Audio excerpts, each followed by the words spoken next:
When it comes to building your quads with bodyweight leg exercises, there aren't many exercises that are intense enough to elicit any significant muscle gain unless you do really high rep ranges. There are also very few bodyweight exercises that work your quads well in isolation. The reverse Nordic curl is one of the exceptions though, and this exercise is a great alternative to doing endless amounts of bodyweight squats and lunges.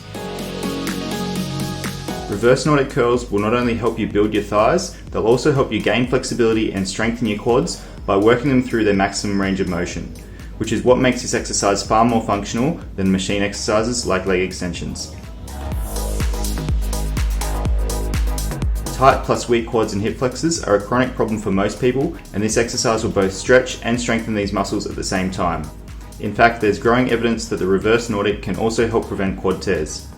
But before you go gung-ho, you need to know how to do this exercise correctly so you not only get the maximum benefit from it, but so you also avoid injuring yourself in the process. So make sure you watch this video where we cover the common mistakes when performing the reverse Nordic curl and how to progress this exercise properly based on your level of ability.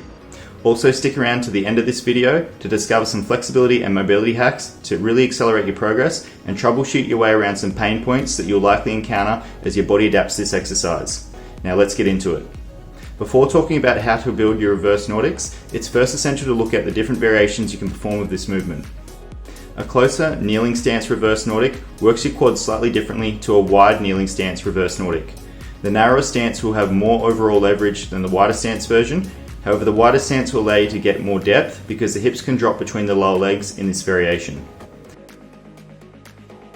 Both versions will work the rectus femoris muscle, which is both a quad and hip flexor that crosses both the knee and hip joint. Keeping this muscle strong and flexible is very important, and there'll be more covered on this later in the video. We will refer to the wider stance version more often throughout this video as it better challenges your flexibility and is often the harder one of the two to get right. Most of the mistakes covered using this variation can be applied to the narrow version anyway. Before starting out with the reverse Nordic curl, your first priority is to avoid injury and not go beyond your current flexibility capabilities. Hence, it's best to test your range of motion by performing a passive static stretch in a similar position to the reverse Nordic curl. You should execute this stretch at about a 7 out of 10 intensity while being particularly mindful of your knee joints. If you're not at full range of motion with your butt and shoulders touching the floor, then you'll need to practice this stretch and get progressively better over time, as you can currently get stronger and similar improvements in range of motion during your reverse Nordic curl. Practice this stretch daily if you can and aim for 2 to 3 sets of 60 to 90 second holds in the stretch position. The more you practice, the quicker and easier it will be to perform the full reverse Nordic, and your body will also thank you for it too.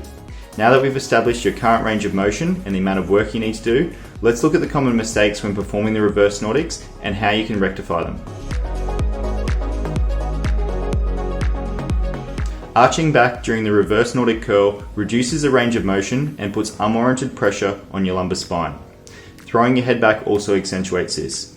To rectify this mistake, employ a posterior pelvic tilt by simultaneously squeezing your glutes and abs. Also tuck your chin to focus your gaze in front rather than behind you, which will help you avoid arching and further enhance your abdominal activation. Internally rotating your thighs is a good recipe for lower back and knee pain. Instead, externally rotate your thighs into the floor to enhance glute activation and keep your lower legs more solidly fixed to the ground. Inconsistent range of motion will also stagnate your progress with the reverse Nordic curl. To rectify this, you first need to have a good gauge of your range of motion. Your level of progress in the kneeling layback stretch should be a litmus test for the maximum range of motion you should work in. Performing negative reps where you catch yourself at your lowering limit, along with using bands that allow you to develop your strength through maximum range of motion, will give you the most benefit and progress over time. If you're going shallow of this range, you're likely using too heavy a resistance band or not pushing yourself hard enough. If you're going too deep, you're likely using too light a resistance band or trying to progress yourself too quickly. To help prevent both going too shallow and too deep, you can also use a foam roller or something soft to touch your head on each rep and note the distance this is from your feet. You want to get progressively further away from the implement over time. Let's now cover some more ways you should progress your reverse Nordics over time. To progress the reverse Nordic curl, it's best to work towards maximum range of motion over time and strengthen this as you go. Hence, you'll need to not only work on your flexibility, but you'll also need to start with thicker bands and move to thinner ones only once you've established full range of motion. Negative reps are advised too, but only once you've achieved maximum range of motion with your kneeling layback stretch. To develop your reverse Nordic curl, perform 3 sets of 8 to 12 repetitions with 2 minutes rest between sets and repeat this twice per week. Once you're using full range of motion where your butt and shoulders are just off the floor for the prescribed sets and reps, it's time to introduce a lighter resistance band and negative reps. Once you build up to 3 sets of 12 at full range again, it's time to lighten the band again and repeat this process until you progress to using your own body weight. Now that you know how to progress your reverse Nordic curls, let's look at some other ways to speed up your progress and deal with some pains that you may encounter along the way. Now you may encounter knee pain when executing reverse Nordics, and this is often caused by length and tension discrepancy in your quads and hip flexors, which causes issues in the tendons around the knee and how your kneecap functions and tracks. To rectify this, it's recommended that you do the following stretches and soft tissue work to complement your strength work along the way.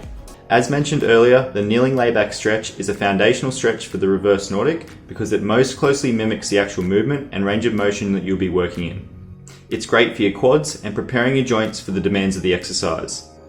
Make sure your lower legs match the position of the reverse Nordic variation you're trying to improve, and be very careful getting into and out of this stretch. You should only feel about a 7 out of 10 in stretch sensation within the muscles and joints involved. If you're feeling more than this, you need to back off and be patient with it. Aim for 2 to 3 sets of 60 to 90 second holds and do this stretch daily if you can. The wall hip flexor stretch is a great exercise for stretching the quads, and in particular the rectus femoris muscle, which crosses both the hip and the knee as mentioned earlier. When this muscle becomes tight, it causes an anterior pelvic tilt, often leading to back pain, and can also cause issues downwards towards the knee and the patella tendon. If you sit a lot, you should be doing this stretch frequently. Aim to do this stretch daily for 2 to 3 sets of 60 to 90 second holds. If you're quite tight and this stretch is too aggressive at first, try the kneeling hip flexor plus tail lift stretch instead for the same duration. Just remember though to fully flex the knee and sit back for a couple of sets too in order to stretch the quads towards the knee more. Be sure to combine these stretches with some foam rolling and trigger pointing as well to really loosen up these areas. For more on how to better execute these stretches and soft tissue exercises I've mentioned, along with some more advanced techniques, make sure you grab a free copy of the Ultimate Stretching Guide, which is available in the description below. Even if you're not experiencing knee pain, these exercises will do wonders for your progress regardless. It is also possible that you're experiencing pain in the front of the ankle or below the knee and at the top of the lower leg with your reverse Nordic curls. Weakness and tightness in the ankle extensor muscles that attach around these areas, such as the tibialis anterior muscle, can really impact how much the ankle can flex towards the floor and how much you can flatten your lower leg in the bottom position of the reverse Nordic curl. To help improve this, you'll need to loosen and lengthen the muscles on the front of the lower leg to ensure they're at an optimal length and tension. To do this, trigger each tight spot in this area for around 90 seconds using a rumble roller. After these have loosened off, you'll need to stretch these muscles by using the roller as shown, and then strengthen this new range of motion. Tibialis raises with a dumbbell through a full range will really work well here. If you're getting lower back pain with your reverse Nordic curls, it means you're most likely going down too far for your current level of progress and overarching through your spine. This also means that you're not using the abs and glutes enough to posteriorly rotate your pelvis. This can also mean you overly tighten your hip flexors and need to do more of the stretching and soft tissue work previously advised. If you follow the progression and technique advice in this video, you'll have a great exercise in your arsenal that doesn't require any equipment and one that will both build your quads and greatly improve their functionality. Remember too that although the stretching and soft tissue work we've covered isn't that sexy, it does work, and the more of it you do, the quicker you'll get towards your goal and prevent setbacks along the way. Make sure you update me with your progress via the comment section below, and tap the like button and subscribe if you got a lot out of this video.